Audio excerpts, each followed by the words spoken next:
మత్తయి సువార్త మొదటి అధ్యాయము. అబ్రహాం కుమారుడగు దావీదు కుమారుడైన యేసుక్రీస్తు వంశావళి. అబ్రహాము ఇస్సాకును కనెను, ఇస్సాకు యాకోబును కనెను, యాకోబు యోదాను అతని అన్నదమ్ములను కనెను, యోదా తామారునందు పెరెసును జెరహును కనెను, పెరెసు ఎస్రోమును కనెను, ఎస్రోము ఆరామును కనెను, ఆరాము అమ్మినదాబును కనెను, అమ్మినదాబు నయసోనును కనెను, నయసోను సల్మాను కనెను, సల్మాను రాహాబునందు బోయజును కనెను, బోయజు రూతునందు ఒబేదును కనెను, ఒబేదు ఎస్సీయేను కనెను, ఎస్సీయి రాజైన దావీదును కనెను. ఊరియా భార్యగా నుండిన ఆమె యందు దావీదు సొలొమోనును కనెను, సొలొమోను రహబామును కనెను, రహబాము అబీయాను కనెను, అబీయా ఆసాను కనెను, ఆసా యెహోషాపాతును కనెను, యెహోషాపాతు యెహోరామును కనెను, యెహోరాము ఉజ్జియాను కనెను, ఉజ్జియా యాతామును కనెను, యాతాము ఆహాజును కనెను, ఆహాజు హిజ్కియాను కనెను, హిజ్కియా మనష్షేను కనెను, మనష్షే ఆమోనును కనెను, ఆమోను హోషేయను కనెను. యూదులు బబులోనుకు కొనుపోబడిన కాలంలో హోషేయ యెకన్యాను అతని సహోదరులను కనెను.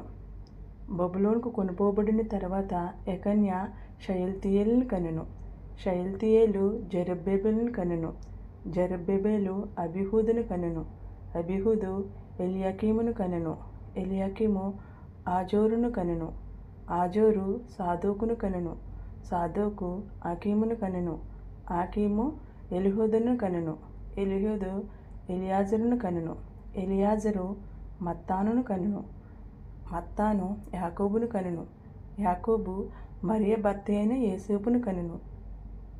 ఆమె యందు క్రీస్తు అనబడిన యేసు పుట్టెను. ఇట్లు అబ్రహాం మొదలుకొని దావీదు వరకు తరములన్నీయు 14 తరములు. దావీదు మొదలుకొని యూదులు బబులోనుకు కొనుపోబడిన కాలం వరకు 14 తరములు. బబులోనుకు కొనుపోబడిన మొదలుకొని క్రీస్తు వరకు 14 తరములు.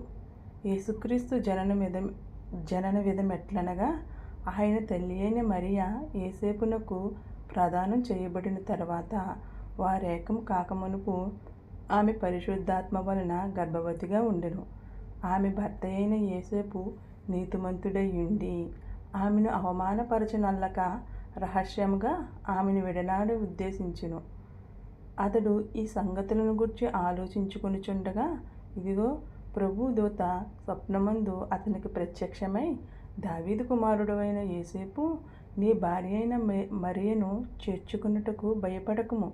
ఆమె గర్భం ధరించినది పరిశుద్ధాత్మ వలన కలిగినది. ఆమె ఒక కుమారుని కనును.